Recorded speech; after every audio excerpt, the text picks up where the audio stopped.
All are fine.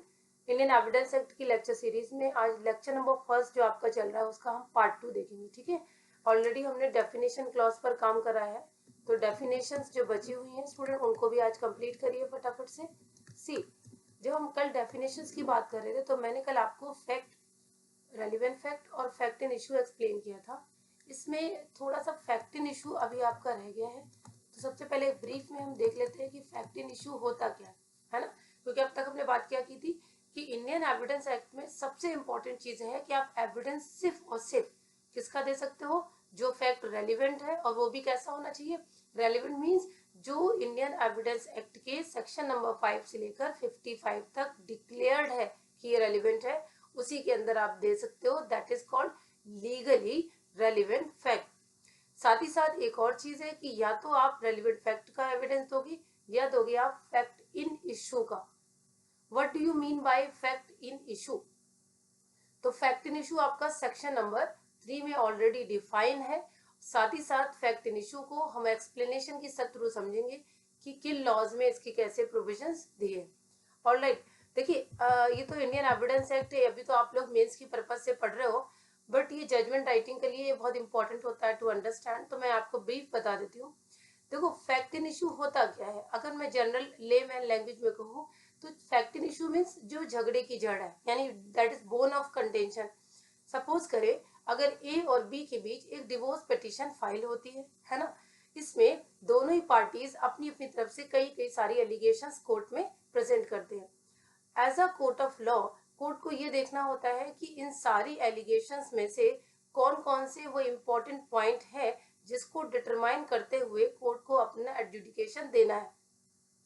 तो यहाँ पर फैक्ट इन इशू एक्चुअल में वो इश्यूज होते हैं जिन पर लॉ के थ्रू डिसीजंस देना है। अब यहाँ पर आप फैक्ट इन इशू की डेफिनेशंस को पहले बेयरक से समझेंगे, इसके बाद हम लोग डिटेलिंग करेंगे। यहाँ पर फैक्ट इन इशू जो सेक्शन नंबर 3 में दिया है, इसको थोड़ा सा हम समझते हैं। चलिए, क्या लिखा है स्टूडेंट? फैक्ट इन इशू का मतलब है the expression fact in issue means and includes. अब देखो स्टूडेंट, मैंने आपसे क्या बताया था कि जब भी आपको किसी डेफिनेशन में मीन्स एंड इंक्लूड्स मिले तो आप समझ जाइए कि ये डेफिनेशन अपने आप में बहुत ही लिबरल है। यहाँ पर मीन्स एंड इंक्लूड्स क्या इंक्लूड करता है स्टूडेंट? Any fact. अब बच्चों, फैक्ट का मतलब तो कल हमने समझ लिया था। फैक्ट क्या होता है? फैक्ट आपका फिजिकल भी हो सकता है और फैक्ट आपका साइकोलॉजिकल भी हो सकता है। लेकिन फैक्ट कैसा है? विच ईदर बाय इटसेल्फ, जो कि अपने आप में ही, या फिर in connection with other fact, यानी या तो एक फैक्ट है जो अपने आप में ही इतना कंप्लीट है, या फिर कुछ और फैक्ट्स को मिला के क्या करता है स्टूडेंट के, ये बताता है एग्जिस्टेंस। नंबर 1 क्या नोट करोगे आप? एग्जिस्टेंस। नंबर 2 क्या है स्टूडेंट? Non existence. ठीक है, अभी मैं एक एक टर्म को आपको एक्सप्लेन करवाऊंगी। Then it is nature, extent of any right, किसी राइट को या किसी लाइबिलिटी को या किसी डिसेबिलिटी को क्या करेगा बच्चों? या तो असर्ट करेगा या डिनाई करेगा। कहाँ पर करोगे ये असर्शन या डिनाई? हमेशा कोर्ट में तो करोगे ना। और कोर्ट में आप लेके आते हो या तो कोई सिविल सूट आया होगा या कोई प्रोसीडिंग आई होगी। जैसे मैंने आपको बोला प्रोसीडिंग, तो आप समझ जाइए कि I am talking about criminal proceeding, है ना। सूट मतलब सिविल मैटर्स। क्या करेंगे? Necessarily follows. तो अब इनको समझेंगे, यानी जब भी कोई आप सिविल सूट फाइल करोगे या कोई क्रिमिनल प्रोसीडिंग चल रही है, तो सिविल सूट या क्रिमिनल प्रोसीडिंग में आप चाहते क्या हो?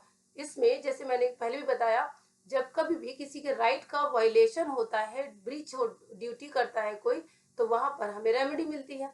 तो हम क्या कहेंगे? जब कोई पर्सन ये कहता है कि सर ये सर्टेन फैक्ट है, ये एग्जिस्ट करते हैं, तो या तो हम एग्जिस्टेंस की बात करेंगे किसी सर्टेन फैक्ट की, या हम उसके नॉन एग्जिस्टेंस की बात करेंगे, या हम उसका नेचर पर बारे में बात करे होंगे, या हम उसके एक्सटेंट के बारे में बात करेंगे। इसका एक एग्जांपल से समझते हैं। सपोज करो कि मैंने आपसे कहा कि एक सिविल सूट फाइल हो रही है। मिस्टर ए कोर्ट में एक सिविल सूट फाइल करते हैं, करेक्ट। किसके अगेंस्ट करते हैं? बी के अगेंस्ट। ए यहाँ पर कहता है कि सर हमारे बीच एक कॉन्ट्रैक्ट फॉर्म हुआ था और इस कॉन्ट्रैक्ट में यहाँ पर बी की कुछ ड्यूटीज थे, बिकॉज आपको पता है कि राइट्स एंड ड्यूटीज दोनों ही होंगे कॉन्ट्रैक्ट में, और यहाँ पर मेरे कुछ राइट्स थे, लेकिन बी ने क्या किया स्टूडेंट, बी ने करा है ब्रीच। तो ए क्या चाहता है, ए कहता है क्योंकि बी ने कमिट किया है ब्रीच ऑफ ड्यूटी, तो मुझे यहाँ पर जस्टिस मिले। क्या मांगोगे स्टूडेंट जस्टिस में, सिविल सूट है, आपने मांगा कॉम्पनसेशन।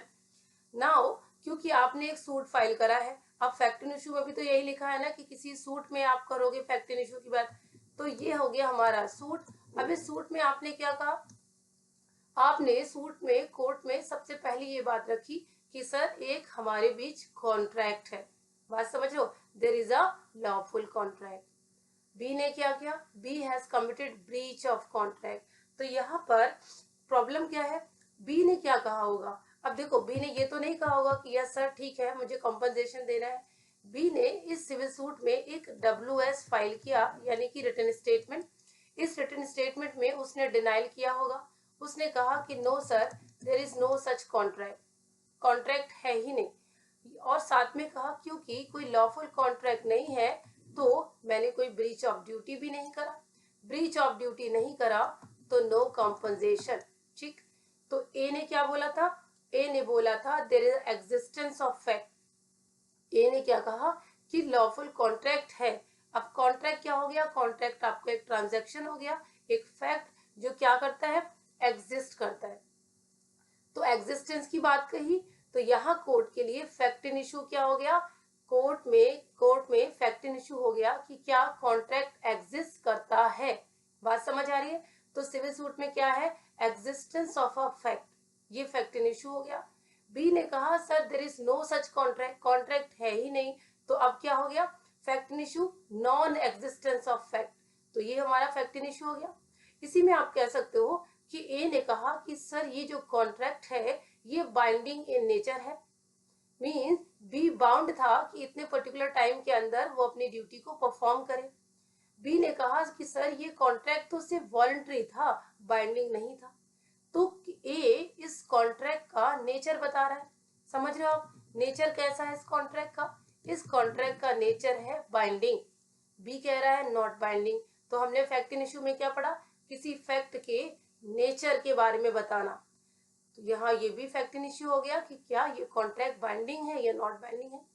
आप कह सकते हो ए ने कोर्ट में कहा कि सर इस कॉन्ट्रैक्ट को बी के साथ साथ सी को भी हमने इंक्लूड किया था, यानी अगर बी फेल होता है परफॉर्म करने में तो सी को परफॉर्म करना था, ऐसा इस कॉन्ट्रैक्ट में लिखा है। क्या बता दिया हमने, एक्सटेंट ऑफ द कॉन्ट्रैक्ट, यानी कि किसी फैक्ट का हम एक्सटेंटेड कोर्ट में प्रूव कर रहे हैं। तो ये हमने बात किसकी कर ली, existence of fact.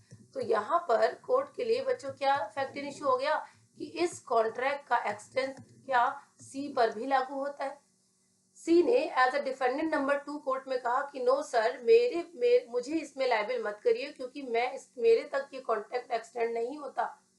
Fact in issue क्या हो जाएगा कि क्या ये कॉन्ट्रैक्ट सी तक एक्सटेंड होता है या सी तक एक्सटेंड नहीं होता है, हो गया ना ये भी फैक्ट इन इशू। तो इस मीन दैट कि, और आप क्या बात कर सकते हो, डिसेबिलिटी भी एक टर्म यूज हो रहा है, यानी कि यहाँ पर ए ने कोर्ट में कहा कि सर इस कॉन्ट्रैक्ट को परफॉर्म कराइए, बी ने कहा कि सर ये कॉन्ट्रैक्ट कैसे परफॉर्म हो सकता है, सबसे पहले ए को अपनी ड्यूटी परफॉर्म करनी थी क्योंकि ए ने पर्टिकुलर टाइम में अपनी ड्यूटी परफॉर्म नहीं करी, कॉन्ट्रैक्ट में कोई लाइबिलिटी मेरी बनती नहीं है, यानी ए क्या हो गया, ए डिसेबल हो गया है टू क्लेम द रेमेडी। तो बी ने यहाँ पर कोर्ट में क्या कहा, ए इज डिसेबल, ए ने क्या कहा यहाँ पर, आई एम नॉट डिसेबल।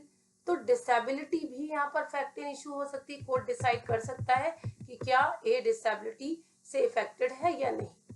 ठीक है, डिसेबिलिटी मीन्स यहाँ पर not able to perform the contract या not able to claim the contract.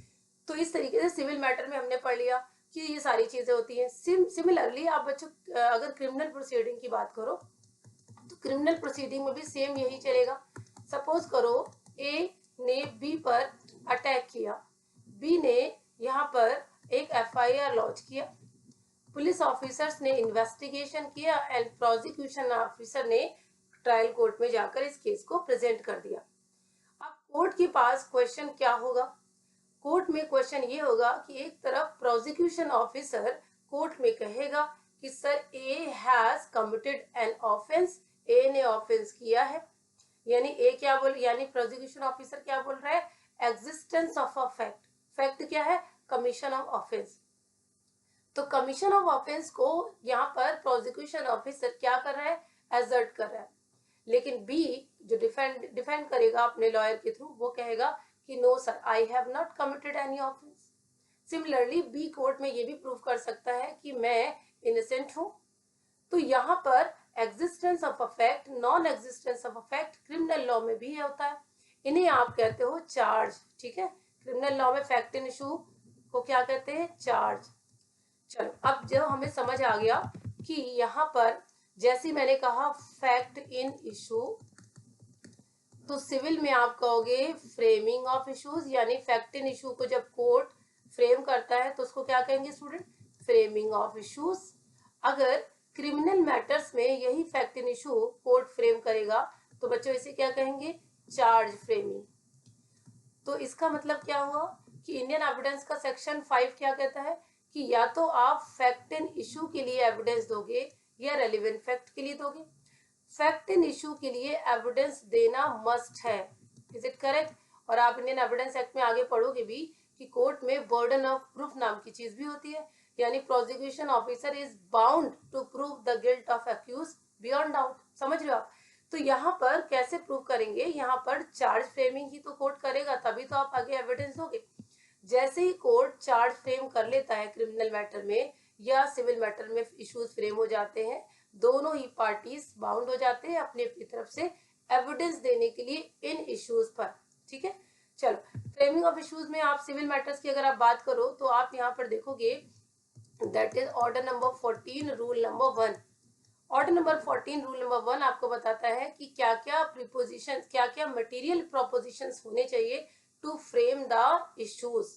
ठीक है, सिमिलरली चार्ज फ्रेमिंग में आप देखोगे कि सेक्शन नंबर 211 से लेकर सेक्शन नंबर 223 तक आपको मिलेगी चार्ज फ्रेमिंग। ठीक है, 211 से लेकर 223 तक चार्ज फ्रेमिंग मिलेगी। तो हमने ये बात भी कर ली। तो fact in issue, I hope आपको समझ आ गया कि फैक्ट इन इशू क्या होता है। ठीक है, अब हम बात करेंगे अपनी नेक्स्ट डेफिनेशंस के बारे में। अब हम डेफिनेशन लेंगे स्टूडेंट, इतनी देर से अब हम एविडेंस की ही बात कर रहे हैं ना, तो क्या हमें एविडेंस का मतलब नहीं पता होना चाहिए? यहाँ पर आपको 5 मार्क्स में एविडेंस की डेफिनेशन पूछी जा सकती है, कमेंट्स पूछी जा सकती है। ये सारे क्वेश्चन मैंने पहले भी कहा, डेफिनेशन क्लॉज से जितने भी क्वेश्चन झारखंड एपीओ मेंस में आएंगे स्टूडेंट, ये 5 मार्क्स में आते हैं। लास्ट में आप देखोगे कि पेपर नंबर 5 में जो लास्ट के क्वेश्चंस होते हैं 25 नंबर के, वो 5 नंबर के कमेंट्स होते हैं। तो ये यहाँ से क्वेश्चंस बनेंगे। चलो आगे बढ़ जाइए। एविडेंस होता क्या है?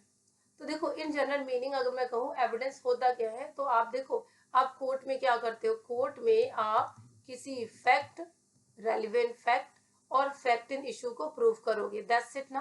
कैसे प्रूव करोगे? Through evidence. करेक्ट, यानी कोर्ट में किसी फैक्ट को प्रूव करने के लिए आपको देना होगा एविडेंस। तो यहाँ पर क्या समझ में आ गया कि fact is the means by which fact is to be proved और डिस्प्रूव्ड। बात समझ में आ गई? क्या हो गया evidence? Evidence is the means by which fact is proved या डिस्प्रूव्ड। यहाँ पर अगर आप इंडियन एविडेंस एक्ट में स्टूडेंट देखोगे तो सेक्शन नंबर 3 में इंडियन एविडेंस एक्ट की डेफिनेशन दी गई है। अब हम देखेंगे कि एविडेंस की मीनिंग क्या होती है। यहाँ पर एविडेंस की जो मीनिंग दी गई है स्टूडेंट, उसको भी थोड़ा लिबरली लेंगे हम। एविडेंस की मीनिंग क्या बोला है? Evidence means and includes. Evidence means and includes क्या है? Number first, all statements. अब यहाँ पर कहा गया ऑल स्टेटमेंट्स, कैसे? Which the court permits. ऐसे स्टेटमेंट जो कोर्ट परमिट करता है या requires to be made before it by witness. बहुत इंपॉर्टेंट टर्म है, याद रखना। बाय विटनेस की मैंने बात करी। In relation to the matters of fact and under inquiry. Under inquiry जो भी मैटर ऑफ फैक्ट होते हैं, अगर कोर्ट में थ्रू विटनेस प्रेजेंट किए जाएंगे तो वो एविडेंस होते हैं। लेकिन इन्होंने अपनी बात को कंप्लीट किया कि ऐसे जो स्टेटमेंट होंगे इन्हें आप ओरल एविडेंस कहोगे। इसका मतलब ये है कि यहाँ पर आपको ओरल एविडेंस की डेफिनेशन बताई गई है, rather the definition of evidence. ठीक है, यहाँ बता दिया कि ऐसे वो सारे स्टेटमेंट जो कोर्ट में किसी इंक्वायरी के दौरान प्रेजेंट किए जाते हैं, और अगर कोई विटनेस ही ऐसे स्टेटमेंट देता है तो उसे हम ओरल क्या कहेंगे, ओरल एविडेंस कहेंगे। इसके बाद क्लॉज 2 पे बात कर लेते हैं इसका। क्लॉज 2 कहता है all the documents which includes electronic record also. Electronic record क्या हो गए, इलेक्ट्रॉनिक रिकॉर्ड में आ गए जैसे copies of CCTV footage, right, और साथ ही साथ कोई digital data produce for the inspection of the court, यानी कोर्ट की इंस्पेक्शन के लिए जो भी डॉक्यूमेंट प्रेजेंट किए जाते हैं वो भी एविडेंस होंगे। कैसे, डॉक्यूमेंट्री एविडेंस। तो जब आपको 5 मार्क्स में एविडेंस की डेफिनेशन आए तो सबसे पहले इन जनरल आप ये जरूर बताओगे कि इंडियन एविडेंस एक्ट में दी गई definition is not a complete definition of evidence. इस डेफिनेशन में मुझे जो आपको दिख भी रहा होगा कि इसमें डेफिनेशन ना बताकर क्लासिफिकेशन ऑफ एविडेंस बता दिया। जो कोर एविडेंसेस होते हैं वो 2 तरीके के होते हैं, एक ओरल एविडेंस और दूसरा डॉक्यूमेंट्री एविडेंस।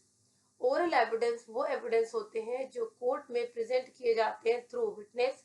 डॉक्यूमेंट्री एविडेंस वो होते हैं जो कोर्ट में किसी डॉक्यूमेंट को प्रोड्यूस करके प्रूफ किए जाते हैं। लेकिन इसके बाद भी हमें डॉक्यूमेंट और ओरल एविडेंस के बाद भी एविडेंस की मतलब समझ में आना चाहिए। तो इसलिए आप जब आंसर इसका करोगे तो सबसे पहले आप यही बताओगे कि एविडेंस शब्द लैटिन के टर्म एविडेरिया से बना हुआ है। इसका मतलब होता है एविडेंट, जो चीज रिफ्लेक्ट हो, जो चीज दिखे, जो चीज क्लैरिटी के साथ आए। एविडेंस एक मीन्स होता है जो किसी फैक्ट को प्रूव या डिसप्रूव करता है। इंडियन एविडेंस एक्ट में एविडेंस के क्लासिफिकेशन दिए सेक्शन 3 में, नॉट कंप्लीट डेफिनेशन, जिसको ओरल और डॉक्यूमेंट्री में आप देख सकते हो।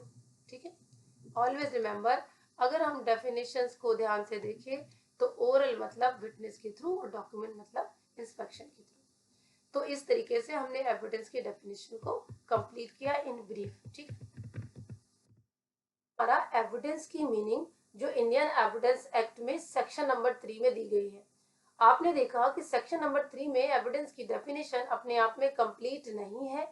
इसमें सिर्फ और सिर्फ हमें 2 तरीके से क्लासिफाई किया है एविडेंस को, one that is oral evidence and the second one that is documentary evidence. Question ये आता है स्टूडेंट कि क्या डेफिनेशंस ऑफ एविडेंस अगर अपने आप में कंप्लीट नहीं है तो क्या हमें जनरल मीनिंग में लिखना चाहिए? Answer is yes. तो इस तरीके से हम डेफिनेशन ऑफ एविडेंस कंप्लीट करेंगे। इसके बाद हम जाएंगे नेक्स्ट टॉपिक पे, that is called classification of evidence. अब स्टूडेंट देखो, क्लासिफिकेशन ऑफ एविडेंस की जैसे ही मैंने बात करी तो एक क्लासिफिकेशन तो आपको अभी देखने को मिला, ओरल एंड डॉक्यूमेंट्री। बाकी और क्लासिफिकेशन हम यहाँ पर कर लेते हैं। यहाँ पर the second most important classification है that is called direct evidence. ठीक है, डायरेक्ट एविडेंस होते हैं, और साथ ही साथ एक और करेंगे that is called circumstantial, that is called circumstantial. अब देखो, डायरेक्ट एविडेंस को कैसे समझोगे? टू द पॉइंट अगर मैं आपसे कहूँ डायरेक्ट एविडेंस क्या होता है, डायरेक्ट एविडेंस का मतलब हो गया ऐसा एविडेंस जो डायरेक्टली उस पर्सन ने या उस डॉक्यूमेंट के थ्रू परसीव होता है जो उससे अफेक्टेड है। फॉर एग्जाम्पल, अगर मैं आपसे एक एग्जाम्पल दूं और मैं ये कहूँ ए और बी के बीच एक डिस्प्यूट होता है, इसमें ए बी पर अटैक करता है, करेक्ट, बी एक एफआईआर करता है और यहाँ पर हो रहा है ट्रायल। अब मुझे बताओ कि यहाँ पर जब कोर्ट इस मैटर को डिसाइड करेगा तो फैक्ट इन इश्यू क्या होगा? फैक्ट इन इश्यू होगा स्टूडेंट कि क्या ए ने बी पर अटैक किया। ठीक है, that is a fact in issue. इस फैक्ट इन इश्यू को as per section 5 of Indian evidence act proof करना पड़ेगा। किसको? प्रोसिक्यूशन ऑफिसर को। प्रोसिक्यूशन ऑफिसर इस बात को प्रूफ करने के लिए कि यस ए ने बी को मारा है, किसको प्रेजेंट कर देता है? बी को ही कोर्ट में प्रेजेंट कर देता है, और बी कोर्ट में एक ओरल स्टेटमेंट देता है कि यस ए ने मुझ पर अटैक किया है। अब मुझे बताइए ये बी का स्टेटमेंट जो कि एक ओरल एविडेंस है, ये कैसा एविडेंस है? डायरेक्ट है या नहीं? आप कहोगे yes ma'am it is simply a direct evidence. क्यों? क्योंकि उसी टू द पॉइंट इस फैक्ट इन इश्यू को प्रूव करने के लिए सबसे स्ट्रॉन्ग एविडेंस है। तो डायरेक्ट एविडेंस का मतलब ही होता है कि जो ऐसे एविडेंस जो टू द पॉइंट किसी फैक्ट को प्रूव और डिसप्रूव कर दे, यानी कि यहाँ पर किसी और एविडेंस को देने की जरूरत नहीं पड़ रही है। Without intervention of any other fact this fact is proved by B. तो जब हमें किसी और फैक्ट को इसके साथ कनेक्ट करने की जरूरत नहीं पड़ी इस फैक्ट इशू को प्रूव करने के लिए, तो ऐसे एविडेंस कैसे होंगे बच्चों? डायरेक्ट। समझ गए? Always remember, Indian evidence act ने डायरेक्ट एविडेंस को बहुत ज्यादा प्रायोरिटी दी है, यानी इन जनरल बेस्ट एविडेंस माने जाते हैं डायरेक्ट एविडेंस। ठीक है, बेस्ट एविडेंस कौन से होंगे? Direct evidence. डायरेक्ट एविडेंस के लिए आप लोग सेक्शन नंबर 60 भी देख सकते हो, जहां पर साफ कहा गया है कि डायरेक्ट एविडेंस दीजिए। इसको इनकरेज किया गया। एविडेंस उसी पर्सन के थ्रू आना चाहिए जिस पर्सन ने उस फैक्ट को परसीव किया है थ्रू हिज सेंसेस।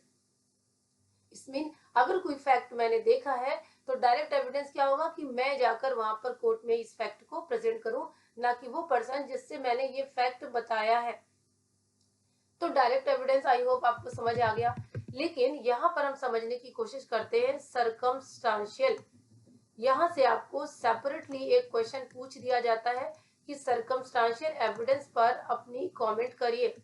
ये 5 नंबर में भी आ सकता है स्टूडेंट, ये 15 नंबर में भी आ सकता है, क्योंकि ये टॉपिक अपने आप में थोड़ा सा बड़ा टॉपिक है। जैसे मैंने आपसे कहा सर्कमस्टांशियल एविडेंस, पहली line, circumstantial evidence Indian evidence act में प्रोवाइडेड नहीं है, इसकी कोई डेफिनेशन यहाँ पर दी नहीं गई। दूसरी चीज है कि आप याद रखो इसका सिग्निफिकेंस क्या है। तो इन जनरल जब आप किसी फैक्ट को प्रूव करना चाहते हो तो उसके लिए इन जनरल आपको डायरेक्ट एविडेंस नहीं मिल पाता है ना। और स्पेशली अगर आप क्रिमिनल केसेस की बात करें जहां पर कॉन्स्पिरेसीज के थ्रू या बहुत ही सीक्रेटली कोई काम करने के लिए, ऑफेंस करने के लिए प्लानिंग्स की जाती हैं, वहां आपको डायरेक्ट एविडेंस नहीं मिल पा रहा है अगर, तो क्या करा जाए? क्या वहां पर और जो भी एविडेंस प्रूव किए जाएंगे वो सेकेंडरी होंगे? क्या उनकी वैल्यूज कम होंगी? क्या वहां पर कन्विक्शन नहीं किया जाएगा? Answer is no. यहाँ पर कुछ और चीजें भी देखी जाएंगी। तो सर्कमस्टांशियल एविडेंस का मतलब होता है स्टूडेंट ऐसे एविडेंस जो अपने आप में एक सीरीज ऑफ फैक्ट होता है। क्या होता है बच्चों? सीरीज ऑफ फैक्ट्स होने चाहिए। और ये जो सीरीज ऑफ फैक्ट होने चाहिए ये मैं जनरल लैंग्वेज में कहूँ बहुत ही स्ट्रांगली स्टैब्लिश होने चाहिए। ऐसे नहीं कि सिर्फ आपने रूमर्स की तरह बात कर दी। ये जो सीरीज ऑफ फैक्ट जो कि स्ट्रांगली स्टैब्लिश हो रहे हैं ये एक इन्फेरेंस देने चाहिए। और वो इन्फेरेंस क्या होनी चाहिए कि yes mister A has committed an offence. इसके पहले एग्जांपल में स्टूडेंट हमने क्या पढ़ा था कि बी ने डायरेक्टली कह दिया कि ए ने मुझ पर अटैक किया, आपको कोई और फैक्ट की जरूरत नहीं है। यहाँ पर समझ लीजिए, इमेजिन करिए कि suppose B has died and there is no eye witness at all. अब ये कैसे प्रूव किया जाए कि ए ने ही बी को मारा है? अब दूसरा ऑप्शन हमारे पास ये रहता है कि हम कोर्ट में, अगर आप as a prosecution officer court में जाते हो तो आप क्या करोगे, वो सीरीज ऑफ फैक्ट इकट्ठा कर लीजिए, वो सीरीज ऑफ फैक्ट जो वेल स्टैब्लिश तरीके से कंक्लूसिवली इसको प्रूव कर दे कि यस इससे कनेक्टेड जो पर्सन है, जो ऑफेंडर है, वो मिस्टर बी ही है, ना कि कोई और। ऐसी सीरीज ऑफ चेन को अगर फुल्ली स्टैब्लिश कर दिया जाए तो इसे कहते हैं सर्कमस्टांशियल एविडेंस। यानी जो जो सर्कमस्टांसेस उस ड्यूरेशन ऑफ ट्रांजैक्शन में, कौन सा ड्यूरेशन ऑफ ट्रांजैक्शन में, यानी ट्रांजैक्शन क्या है यहाँ पर? मर्डर। तो इस मर्डर के ट्रांजैक्शन के ड्यूरेशन में जो जो सर्कमस्टांसेस कनेक्टेड हैं इसको इन्फेरेंस देने में कि मिस्टर बी ने ऑफेंस किया है, वो सारे as a circumstantial evidence court में प्रूव किए जा सकते हैं। बात समझ आ गई? तो सर्कमस्टांशियल एविडेंस ही इन जनरल कोर्ट में प्रेजेंट करते हैं। बट यहाँ पर बात आती है कि क्योंकि ये डायरेक्ट एविडेंस की तरीके उस पर्सन के थ्रू परसीव नहीं हुए जिन्होंने देखा, सुना या बोला है, तो क्या इनकी क्रेडिबिलिटी होनी चाहिए? क्या इस पर सस्पेशन नहीं होगा? क्या इस पर डाउट्स नहीं होंगे? क्या कोई इनोसेंट पर्सन तो प्रोसिक्यूट नहीं किया जा रहा? यहाँ पर स्टूडेंट याद रखो, आप पढ़ते हो 5 golden rules. Always remember 5 golden rules, जिसे हिंदी में कहते हैं पंचशील का सिद्धांत। ठीक है, 5 golden rules of circumstantial evidence को समझने की कोशिश करिए। वैसे यहाँ पर इससे रिलेटेड एक केस था जिसका नाम था हनुमंत डोंगरी। ठीक है, हनुमंत केस करके कर सकते हैं उसमें। लेकिन इसके लिए जो सबसे इम्पोर्टेंट केस है वो है शरद वर्दी चंद शारदा, ठीक है, Sharad Birdhi Chand Sarda versus state of Maharashtra. State of Maharashtra 1984 का जजमेंट है। किसका जजमेंट है स्टूडेंट? 1984 का जजमेंट है। इस जजमेंट में सुप्रीम कोर्ट ने बहुत ही क्लियरली आपको 5 इंपॉर्टेंट रूल्स बता दिए कि अगर कोर्ट में आप सर्कमस्टांशियल एविडेंस के थ्रू किसी चीज को, किसी फैक्ट को, किसी रेलिवेंट फैक्ट को या किसी फैक्ट एंड इशू को प्रूव करना चाहते हो तो 5 गोल्डन रूल्स याद रखना। यानी इन 5 इंपॉर्टेंट रूल्स को स्टैब्लिश करने के बाद ही आपका circumstantial evidence as a strong evidence consider किया जाएगा। तो हमारे लिए एग्जामिनेशन पॉइंट ऑफ व्यू से वो सारे इंपॉर्टेंट रूल्स इंपॉर्टेंट हैं जो सर्कमस्टांशियल एविडेंस के लिए हैं। अब एक बार हम चेक करते हैं कि क्या आपको नोट्स में सर्कमस्टांशियल एविडेंस से रिलेटेड वो 5 पॉइंट्स बताए गए हैं। तो यस, ये आपका नोट्स हो गया, ठीक है। इसमें आप क्या देख रहे हो? इसमें आप देख रहे हो कि जो Hanumant V versus state of MP है, इसी केस को शरद वर्दी में सपोर्ट किया गया, रिट्रीट किया गया। यहाँ पर आप देखते हैं पहला पॉइंट, देखो जब भी हम कोई सीरीज ऑफ फैक्ट देते हैं कि यस सर ये वो सर्कमस्टांसेस हैं जो कि चेन बनाएंगे अक्यूज को गिल्ट प्रूव करने में, वो सर्कमस्टांसेस क्या होना चाहिए? From which conclusion is drawn is to be fully establish. मैंने पहले ही कहा, देखो मैंने कहा कि ये फैक्ट आप कोर्ट में प्रेजेंट कर रहे हो और ये ऐसे कई सारे आप फैक्ट कोर्ट में प्रेजेंट कर रहे हो कि सर ये सारे मिलके अक्यूज की तरफ इन्फ्लुएंस करते हैं कि उसने ऑफेंस किया है। सबसे पहली बात कोर्ट आपसे यही पूछेगा कि जो फैक्ट आप एज अ सर्कमस्टांशियल एविडेंस दे रहे हो वो फुल्ली एस्टैब्लिश है कि नहीं। तो पहले तो उनको आपको एस्टैब्लिश करना पड़ेगा, उनकी वेरासिटी एस्टैब्लिश करनी होगी। इसके बाद अगर वो एस्टैब्लिश हो भी जाते हैं तो आपको ये देखना होगा कि वो कंसिस्टेंट है आपकी उस क्वेश्चन से कि अक्यूज ने ही ऑफेंस किया है। यानी इसकी जो कंसिस्टेंसी होनी चाहिए वो कैसी होनी चाहिए? Toward the guilt of the accused, ठीक। अब देखो ये जो सर्कमस्टांसेस आप कोर्ट में प्रोड्यूस कर रहे हो, आपने कहा कि सर मैंने फुल्ली स्टैब्लिश कर दिए, तो इनका नेचर क्या है? क्या ये फुल्ली स्टैब्लिश होने के बाद भी थोड़ा सा सस्पिशन क्रिएट करते हैं, या कुछ और ऐसे फैक्ट्स भी हैं जो इसके कॉन्ट्राडिक्टरी हो सकते हैं, या कोई पर्सन इन सर्कमस्टांसेस को क्या कर सकता है? कॉन्ट्रडिक्ट कर सकता है। तो यहाँ पर आप कहेंगे कि नहीं सर ये जो फैक्ट मैं प्रूव कर रहा हूँ ये कैसे है नेचर के? कंक्लूसिव इन नेचर है, यानी इनमें किसी और एविडेंस को प्रूफ और डिस्प्रूव करने की अब जरूरत नहीं है, कंप्लीट है अपनी तरफ से, फुल्ली स्टैब्लिश होते हैं। तो कंक्लूसिवनेस बहुत जरूरी है, ठीक है। इसके बाद आता है क्वेश्चन, क्योंकि आप कई सारे फैक्ट दे रहे हो सर्कमस्टांशियल एविडेंस इस चीज को प्रूव करने की के लिए अक्यूज गिल्ट है, ये जितने भी आप फैक्ट दे रहे हो ये सब कैसे होने चाहिए?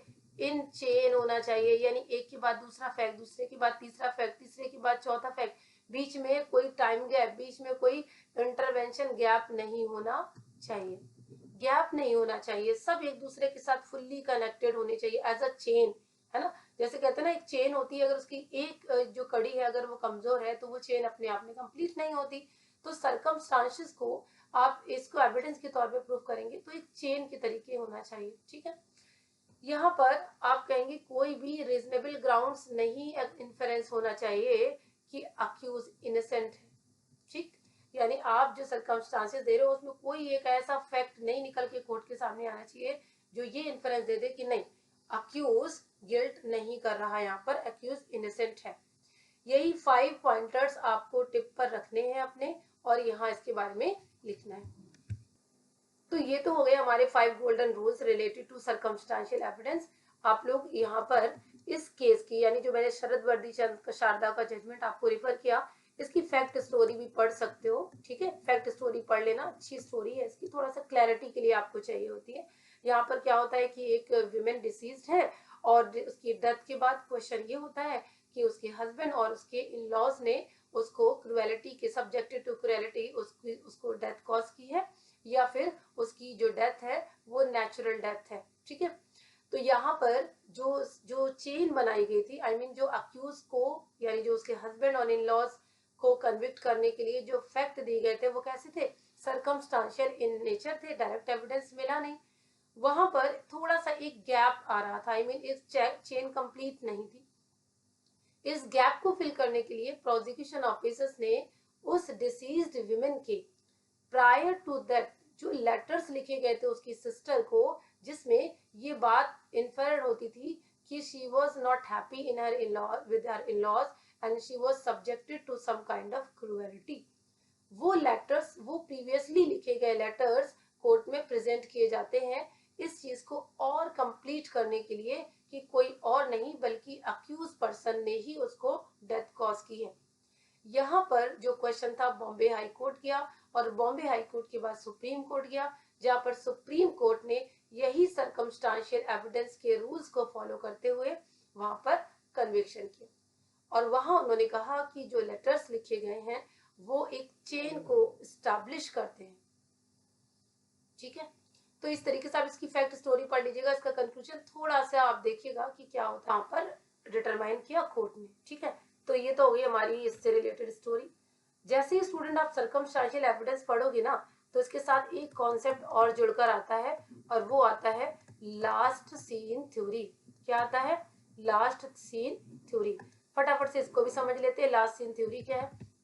देखो स्टूडेंट, लास्ट सीन थ्योरी का मतलब ये होता है कि यहाँ मैं बहुत सिंपली समझाऊं अगर आपको। लास्ट सीन का मतलब कि अगर किसी अक्यूज को किसी डिसीज्ड के साथ देखा गया है, लास्टली उन दोनों को देखा गया है और उसकी बहुत ही मिनिमम टाइम गैप के अंदर उसकी डेथ हो जाती है और यहाँ पर कोई इंटरवेंशन और नहीं है बीच में, यानी कि देयर इज नो प्रोबेबिलिटी, कोई और प्रोबेबिलिटी नहीं है,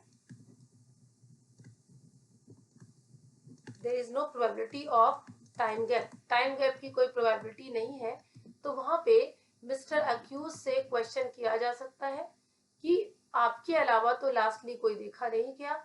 तो यहाँ पर अगर अक्यूज पर्सन अपना प्रेजेंस को एक्सप्लेन नहीं कर पाता है तो उसके अगेंस्ट इन्फेरेंस जाती है कि उसने ऑफेंस किया है कि नहीं किया। तो लास्ट सीन थ्योरी को थोड़ा इस चीज को समझिएगा कि जहां एक तरफ हम सर्कमस्टांशियल एविडेंस के थ्रू किसी पर्सन को कन्विक्ट कर सकते हैं, तो क्वेश्चन ये आता है कि क्या लास्ट सीन थ्योरी के बेसिस पर किसी पर्सन को हम कन्विक्ट कर सकते हैं। इसके लिए हम दो सेक्शन यहाँ पर रेफर करेंगे, सेक्शन नंबर 7 और दूसरा रेफर करेंगे सेक्शन नंबर 1। तो सेक्शन नंबर 106 में आपको ये जनरल रूल के अगेंस्ट ये परसेप्शन दिया गया है कि बर्डन की जगह ओनस ऑफ प्रूफ किस पर हो जाएगा? अक्यूज पे हो जाएगा। ओनस ऑफ प्रूफ अक्यूज पर होता है कि वो कोर्ट में प्रूव करे कि why he was lastly presented with the disease person, क्योंकि उसके बाद कोई और टाइम गैप नहीं और कोई प्रोबेबिलिटी नहीं है, तो उसकी प्रेजेंस को एक्सप्लेन करने के लिए उसको बोला जाएगा। लेकिन अगर इमेजिन करो कि वो नहीं एक्सप्लेन कर पाता है और उसके अगेंस्ट एक इन्फेरेंस चली जाती है, तो क्या उसके बेसिस पर किसी को कन्विक्ट किया जा सकता है? Answer is no. ठीक है, मेयरली लास्ट सीन थ्योरी पर नहीं बल्कि सर्कमस्टांशियल एविडेंसेस में दी गए सारे रूल्स भी उसके साथ होना चाहिए, यानी मोटिव दिखना चाहिए, उसका प्रीवियस कंडक्ट दिखना चाहिए और सारे अदर फैक्ट को भी लास्ट सीन के साथ आप लाओगे प्रोसिक्यूशन, जब भी जाकर ये फैक्ट प्रूफ हो पाएगा। यहाँ पर हम एक आपके साथ केस डिस्कस कर लेते हैं और वो केस अभी बहुत ही रीसेंट जजमेंट है। ठीक है, और वो रीसेंट जजमेंट है आपका Krishna Kumar versus state of Haryana. Krishna Kumar versus state of Haryana. ये जजमेंट आपको जरूर याद रखना है बिकॉज ये आपको अपने मेंस के आंसर में लिखना भी है। 2023 का जजमेंट है। इसमें यही कोर्ट ने कहा कि मेयरली लास्ट सीन थ्योरी के बेसिस पर किसी को कन्विक्ट नहीं किया जाएगा। हाँ, अगर अक्यूज अपनी प्रेजेंस को एक्सप्लेन नहीं कर पाता है as per section 106 of Indian evidence act, तो एक इन्फेरेंस तो जाएगी उसके अगेंस्ट, लेकिन प्रोसिक्यूशन को सर्कमस्टांशियल एविडेंसेस के जो रूल्स हैं उसके अकॉर्डिंग बाकी एविडेंसेस को भी कोर्ट में प्रूव करना होगा, तब जाकर उसका कन्विक्शन हो सकता है। यानी presence of other fact plus corroboration यदि होगी तभी जाकर ये प्रूफ होगा। तो ये था हमारा circumstantial evidence plus last seen theory का कॉन्सेप्ट। इस पर भी आप इस तरीके से अपने आंसर को लिखोगे। नेक्स्ट टॉपिक हम जो पढ़ेंगे इसमें एज पर एविडेंस एक्ट, क्योंकि हम क्लासिफिकेशन ऑफ एविडेंस कर रहे हैं स्टूडेंट, तो एक बार नोट्स पे पढ़ लेना कि रियल और personal evidence, substantive and non substantive, positive and negative evidence, इसको भी आप एक तरीके से पढ़ लीजिएगा। नेक्स्ट हमारा टॉपिक आता है which is also very important, that is hearsay evidence. ठीक है, अब देखो हियरसे एविडेंस को हम डिटेल करेंगे अपने नेक्स्ट टॉपिक में, बिकॉज जब हम रेस जेस्टे पढ़ते हैं सेक्शन नंबर 6 में, उसके साथ ही हम हियरसे एविडेंस को पढ़ लेंगे। याद रखिएगा झारखंड एपीओ में हियरसे एविडेंस पर क्वेश्चंस 2 बार आ भी चुका है ना, तो फिर यहाँ पर ये इंपॉर्टेंट हो गया। तो इसके साथ साथ हम ये भी देख लेंगे, अब हम नेक्स्ट अपना टॉपिक कवर करेंगे और वो है एक लैटिन मैगजिम। ठीक है, एक लैटिन मैगजिम स्टूडेंट हम यहाँ डिस्कस करेंगे और वो कभी कभी आपसे एग्जाम में पूछी जाती है, वो यहाँ मैं मेंशन कर रही हूँ, आप अपने नोट्स में भी लिखिएगा। दैट इज फाल्सस इन उनो फाल्सस इन ऑमनिबस। ठीक है, ये मैगजिम बहुत इंपॉर्टेंट है, इसको आपने याद रखनी है। यहाँ पर इसका पहले हम जनरल मीनिंग लेंगे, यानी यहाँ पर बहुत सिंपल सी बात है, if a thing is false in respect of one it must be taken into false for all others. यानी अगर कोई फैक्ट जो है, कोई थिंग है, वो फॉल्स प्रूव हो जाती है, ठीक है, तो वही चीज किसी और पार्ट के लिए यूज करने के लिए भी फॉल्स मानी जाएगी, यानी उसको कंप्लीटली हम फॉल्स मानेंगे और फिर वो किसी पर्पज से यूज नहीं की जाएगी। ये बहुत सिंपल सी बात है। ठीक है, तो यहाँ पर क्वेश्चन ये आता है कि अगर हम इसको इंडिया की बात करें तो इंडिया में ये रूल फॉलो नहीं होता। जैसे सिंपली मैं आपको बताऊं ना, जैसे सपोज करो एक डॉक्यूमेंट है, कोर्ट में इस डॉक्यूमेंट को प्रूव किया जाता है, कोर्ट में प्रेजेंट की जाती है डॉक्यूमेंट। इस डॉक्यूमेंट का जो कुछ कंटेंट है वो प्रूव कैसा हो जाता है, फॉल्स। तो क्वेश्चन आता है क्या उसका वो पार्ट जो किसी फैक्ट की वेरिसिटी स्टैब्लिश करता है, जो कि प्रूव हो जाता है कि इतना पार्ट इसका ठीक है, तो क्या हम उसको एक्सेप्ट कर सकते हैं। तो अगर इंग्लिश लॉ की इन जनरल बात करें और इस मैगजिम की बात करें फॉल्सस इन ओनो की, तो इसका मतलब होता है क्योंकि ये फॉल्स है, फॉल्स चीज फॉल्स होती है, वो किसी भी चीज के लिए कंसिडर नहीं की जाएगी, तो इन जनरल तो हम कहेंगे नो। ठीक है, लेकिन अगर हम इंडियन लॉ के स्टूडेंट बात करें तो इंडियन लॉ में इस प्रिंसिपल को अप्लाई नहीं किया जाता। इंडियन लॉ में यहाँ पर हम इस कॉन्सेप्ट को नहीं देखते। ये वाला जो मैगजीन जब भी आप स्टूडेंट पढ़ोगे तो इसको कन्फेशन से रिलेट करके देखना। किससे रिलेट करोगे, कन्फेशन से। कन्फेशन आपको पता है कि इंडियन एविडेंस एक्ट में सेक्शन नंबर 24 से लेकर सेक्शन नंबर 30 में दिया गया है कन्फेशन के रूल्स। कन्फेशन डिफाइन नहीं है, ये भी आपको पता है, लेकिन पाकला नारायण स्वामी में इसकी डेफिनेशन दी है। हालांकि यहाँ इसकी नीड नहीं है हमें बताने की, हम पढ़ रहे हैं कि इंडिया में इस एप्लीकेशन है कि नहीं। तो यहाँ पर हम इस चीज को ध्यान देंगे कि यहाँ एक केस है, मैं केस रेफर कर दे रही हूँ, और वो केस है हरीश चंद्र। ठीक है, केस का नाम क्या है student, Harish Chandra and others.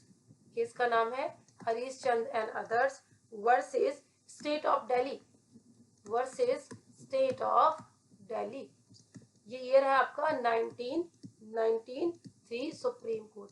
ठीक है, इस जजमेंट में कोर्ट ने एक बहुत प्यारा सा स्टेटमेंट दिया और वो ये कहा कि इंडिया में फॉल्सस इन ऊनो और फॉल्सस इन ऑमनिबस का रूल फॉलो नहीं किया जाता, बल्कि इंडिया में जब कोर्ट्स के सामने कोई एविडेंस प्रेजेंट किया जाता है तो उन एविडेंस को कंसीडर करने में कोर्ट को अपना प्रूडेंस यूज करना है और कोर्ट को उस एविडेंस को इस तरीके से अप्रिशिएट करना है कि जो ऐसे फैक्ट्स एविडेंस के जो वेरासिटी स्टैब्लिश करते हैं, फुल्ली स्टैब्लिश होते हैं, उनको एक्सेप्ट कर लेना चाहिए और उसका वो पार्ट जो कंप्लीटली फॉल्स है उसको हम सेपरेट कर सकते हैं।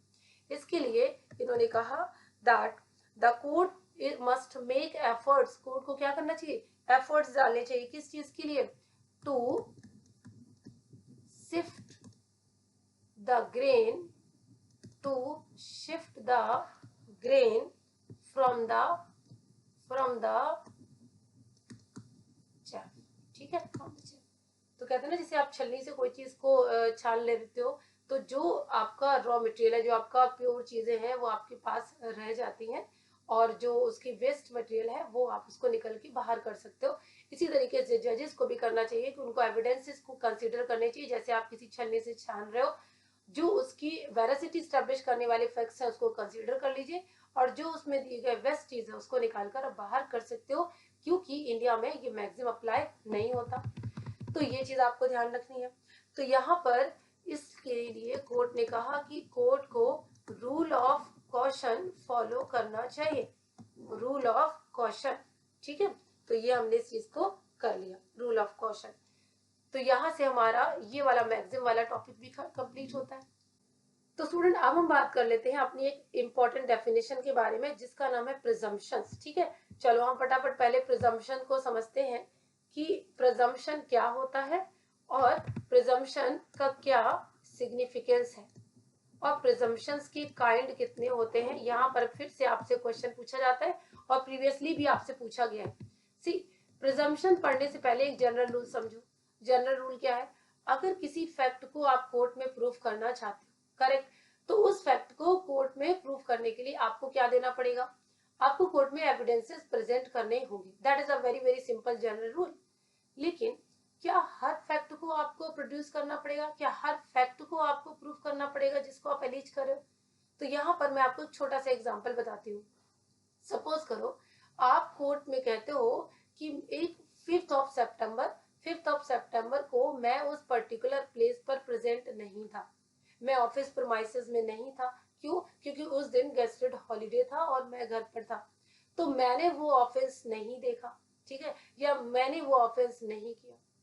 तो कोर्ट में क्वेश्चन फैक्ट इन इशू तो ये होगा कि whether I was presented in the place और नॉट। ये तो इशू उठेगा कि मुझे कोर्ट में ये प्रूफ करना है या प्रोसिक्यूशन को ये प्रूफ करना है कि मैं उस पर्टिकुलर डेट को कोर्ट में प्रेजेंटेड थी, उस प्लेस पर प्रेजेंटेड थी कि नहीं थी।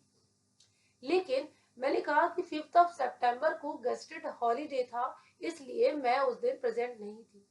क्या आपको ये भी कोर्ट में प्रूफ करना होगा कि 5th ऑफ सितंबर को गेस्टेड हॉलीडे था, क्योंकि मैं इस फैक्ट को एलीज कर रही हूँ, क्योंकि मैं इस फैक्ट को कोर्ट तक ला रही हूँ कि 5 सितंबर छुट्टी थी? Answer is no. क्योंकि कुछ फैक्ट ऐसे होते हैं जो जुडिशियली नोटिसेबल होते हैं, जिनको कोर्ट आपसे नहीं कहता तो प्रूव इट। इसीलिए इसे कहते हैं प्रिजम्पशंस, यानी जब कोर्ट आपके बिना एविडेंस दिए ही उसको प्रज्यूम कर ले तो उसे कहते हैं प्रिजम्पशंस।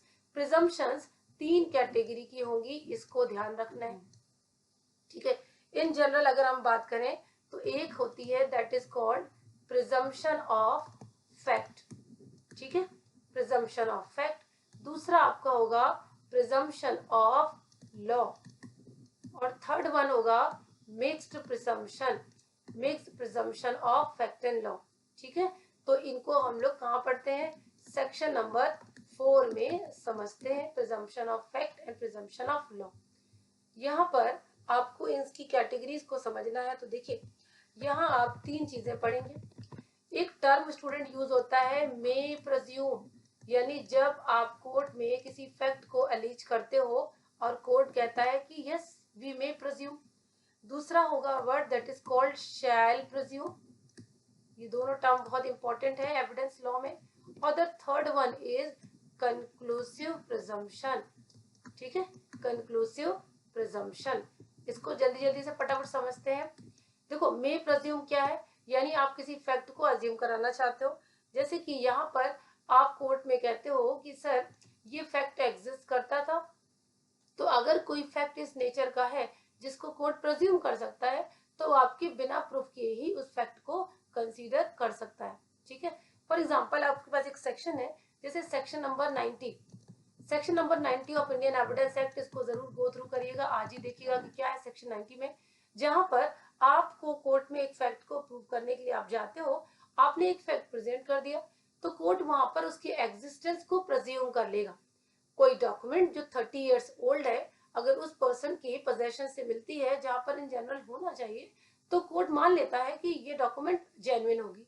लेकिन कोर्ट मान सकता है, it is the description of court, court की डिस्क्रिप्शन है, और कोर्ट कहेगा ठीक है अब आपको और कोई एविडेंस देने की जरूरत नहीं है ये प्रूव करने के लिए कि डॉक्यूमेंट जेन्युइन है या नहीं। तो ये क्या हो गया? एक ऐसा फैक्ट जो आपने कोर्ट में प्रेजेंट किया और उसके लिए एविडेंस देने की आपको जरूरत नहीं पड़ी, क्योंकि कोर्ट ने इसको क्या कर लिया? प्रज्यूम कर लिया। तो मे प्रज्यूम जहां जहां आपको इंडियन एविडेंस लॉ में मिलेगा, इसका मतलब कोर्ट ने आपकी डिस्क्रिप्शन एक्सरसाइज करके आपको लिबर्टी दे दी उस फैक्ट को ना प्रूफ करने की। करेक्ट। चलो दूसरा फटाफट बात कर लेते हैं शैल प्रेज्यूम की। शैल प्रेज्यूम का मतलब होता है कि जब आप कोई फैक्ट कोर्ट में प्रेजेंट करते हो वहां पर आपके उस फैक्ट को प्रेजेंट करने पर कोर्ट उसके एग्जिस्टेंस को मान लेगा और आपको कोई और एविडेंस को लाने के लिए नहीं कहेगा अनलेस एंड अनटिल उस फैक्ट को डिस्प्रूव करने के लिए अपोजिट पार्टी कोई प्रूफ ना दे दे। ठीक है।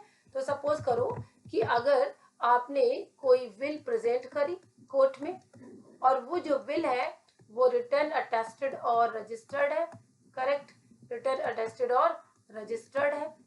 तो जैसे ही आप देखते हो कि कोर्ट में आपने ऐसी विल प्रेजेंट करी जो रिटर्न अटेस्टेड और रजिस्टर्ड है तो कोर्ट क्या कर रहा है, कोर्ट ने कहा कि ठीक है क्योंकि रजिस्टर्ड है डॉक्यूमेंट तो हम इसको क्या मान लेंगे, शैल प्रिज्यूम कि ये ओरिजिनल है, जेन्युइन है, और तब आपको कोई और एविडेंस लाने के लिए नहीं कहा जाएगा। टू द पॉइंट मैंने ये कहा। लेकिन इमेजिन करो कि जो अपोजिट पार्टी है वो ये कहती है कि सर ऑल्दो ये डॉक्यूमेंट रिटर्न अटेस्टेड और रजिस्टर्ड है, ये बिल्कुल आपको देखने में वेल एस्टेब्लिश लग रही है, लेकिन मेरे पास स्ट्रॉन्ग एविडेंस है कि मैं इस स्टेटमेंट को कॉन्ट्रडिक्ट कर दूं, तब भी क्या एविडेंसेस कोर्ट नहीं लेगा अपोजिट पार्टी की? नहीं, तब वो ले लेगा। तो शैल प्रेज्यूम में क्या होता है, आपने कोई फैक्ट कोर्ट में प्रेजेंट करा, कोर्ट उसकी जेन्युइननेस को मान लेगा और आपको कोई और एविडेंस लाने के लिए नहीं कहेगा unless and until opposite party उसको कॉन्ट्रडिक्ट करने के लिए कोई एविडेंस प्रोड्यूस ना करे और उसको प्रूफ ना कर दे। ठीक है। तो ये बात होगी। इसके लिए आप एग्जांपल देख सकते हो section number 89 of Indian evidence act. Suppose करो कोर्ट ने बी से कोई डॉक्यूमेंट प्रोड्यूस करने के लिए कहा था और बी ने उसको डिनाई कर दिया। ठीक है। तो बाद में उस डॉक्यूमेंट की जेन्युइननेस के लिए कोर्ट क्या प्रिज्यूम कर लेगा, कोर्ट प्रिज्यूम कर लेगा कि डॉक्यूमेंट अगर आपकी पोजीशन से पाई जाती है तो वो डॉक्यूमेंट जेन्युइन है और जेन्युइन के साथ साथ उसमें कोई क्वेश्चन नहीं होगा, तो आप फिर आप उसको अपोजिट रिएक्ट नहीं कर पाओगे। ये हो गया आपका शैल प्रिज्यूम। इसके बाद एक और हम बात कर लेते हैं, that is called conclusive proof. ये बहुत ही इंपॉर्टेंट टॉपिक है, आपको मैं थोड़ा ब्रीफ में इसको समझा देती हूँ, बाकी आप इसको पढ़िएगा, नोट्स में आपको मिला हुआ है। कंक्लूसिव प्रूफ का मतलब होता है कि जब कोई fact already in it self proved होता है उसके लिए आपको कोई और एविडेंस देने की जरूरत नहीं होती। ठीक है। मैं एक एग्जांपल बताती हूँ। सपोज करो कि आपने एक सेक्शन पढ़ा हुआ है, section number 111 of Indian evidence act, जिसमें आप पढ़ते हो कि एक पैटर्निटी स्टैब्लिश करने की बात है, यानी कि if any child is born within the wedlock of two person, one claiming another is mother, तो यहाँ पर उसकी लेजिटिमेसी पर क्वेश्चन नहीं उठेगा अगर उस चाइल्ड की birth during the valid marriage हुई है या जब तक कि अगर डिवोर्स हो भी गई है तो with in 280 days from the dissolution of marriage हुई है ना, तो इस चीज को अगेंस्ट नहीं किया जाएगा, यानी उसकी पैटर्निटी एस्टैब्लिश होती है, कंक्लूसिव होती है, unless and until the person proves the non access which is very exceptional, जो कि आपको गौतम कुंडू जैसे केस में देखने को मिलेगा। आप हमेशा ध्यान रखिए जब भी कोर्ट में किसी चाइल्ड की लेजिटिमेसी इन क्वेश्चन होती है, कोर्ट उससे उसके अगेंस्ट कोई एविडेंस नहीं लेता। एज पर सेक्शन 112 के सर्कमस्टांसेस अगर कोर्ट में है तो कोर्ट उसको लेजिटिमेट ही मानेगी। कंक्लूसिव एविडेंस है, कोई एविडेंस नहीं लिया जाता टू मेक द कॉन्ट्रडिक्शन। ठीक है। तो ये हमने कर लिया कंक्लूसिव एविडेंस। तो ये थे हमारे प्रिजम्पशंस। इस तरीके से हमने डेफिनेशंस और सेक्शन नंबर 4 तक के ऑलमोस्ट टॉपिक कंप्लीट कर लिए। हमारा सेक्शन नंबर 5 तक आज कंप्लीट हो गया है। सेक्शन नंबर 6 और 7 और 8 हम नेक्स्ट टॉपिक में कंप्लीट करेंगे। आपके टॉपिक थोड़े ज्यादा एक्सप्लेन किए जा रहे हैं, रीजन बीइंग क्योंकि अभी आपके पास सफिशिएंट टाइम है, तो हम बहुत ज्यादा फास्ट लेके नहीं चल रहे कि आपको सारे टॉपिक्स जल्दी जल्दी फटाफट से करा ले। हमारा मेन मोटिव ये है कि आप जब शुरू कर रहे हो इंडियन एविडेंस एक्ट तो उसके बेसिक्स को बहुत अच्छे से समझ लो। ठीक है। इसके बाद आगे जाके हम थोड़े थोड़े कॉन्सेप्ट जो ब्रीफ में होंगे वो आपको दे देंगे। अभी जो स्टार्टिंग है वो आप आराम से पढ़ो बिना कुछ पैनिक हुए, थोड़े थोड़े टॉपिक्स को समझो और फिर आगे बढ़ो। एक और बात, जो आपको शेड्यूल मिला हुआ है कि कौन सा सब्जेक्ट कब होगा, इसमें थोड़े चेंजेस अभी आए हैं और रिग्रेट इसलिए बिकॉज अभी हम लोग कई सारे बैचेस चला रहे हैं फॉर द सर्विंग स्टूडेंट, कि हम ज्यादा से ज्यादा स्टूडेंट को हेल्प करें, तो इसीलिए थोड़ा सा टाइम मैनेजमेंट आपका डिस्टर्ब हो रहा है, बट जैसे ही हमारे पास सारी चीजें एडजस्ट हो जाती हैं, सभी बैचेस में मैनेजमेंट हो जाता है, तो उसके अकॉर्डिंग आपकी चीज टाइम शेड्यूल भी आ जाएगी। तो अभी आप बिना पैनिक के जो भी लेक्चर अपलोड हो रहा है उसको पढ़ो, समझो और अपने नोट्स बनाओ, ठीक है। और इसके साथ साथ एक्टिव रहो स्टूडेंट। मैं फिर से कह रही हूँ, हमारे 2 लेक्चर्स के बाद आपके मन में क्वेश्चंस आने चाहिए। अगर इंडियन एविडेंस एक्ट आप पढ़ रहे हो, समझ रहे हो और क्वेश्चंस आपके मन में नहीं आ रहे, तो देखिए क्वेश्चंस क्यों नहीं आ रहे। क्या या तो आपको पूरी क्लैरिटी हो रही है या डाउट्स आपको समझ नहीं आ रहे। तो बहुत अच्छे से पढ़ो और बहुत इंटरेस्ट लेके पढ़ो Indian evidence act. Prosecution officers के लिए तो इंडियन एविडेंस एक्ट बहुत इंपॉर्टेंट लॉ है, इसको समझो। जहां कहीं भी आपको डाउट्स लग रहे हैं तो वहां पर जो चैट बॉक्स आपके लिए ओपन होगा जब डिस्कशन के लिए, उसमें अपनी बातों को रखिए, ठीक है। वहां पर हर बात जो बात होगी उसको हम एक्सप्लेन करके आपकी प्रॉब्लम्स को रिजॉल्व करेंगे, ठीक है। तो ये था हमारा आज, हमारा सेक्शन 5 तक कंप्लीट हो गया। अब हमारा जो टॉपिक शुरू होगा वो रेस जेस्टे और डॉक्ट्रिन ऑफ प्ली एलिबाई, दोनों के एक साथ कंप्लीट करेंगे एक ही लेक्चर में, विद लैंडमार्क और latest case loss in the next lecture. This is all the best. You should do work hard with consistency. Thank you.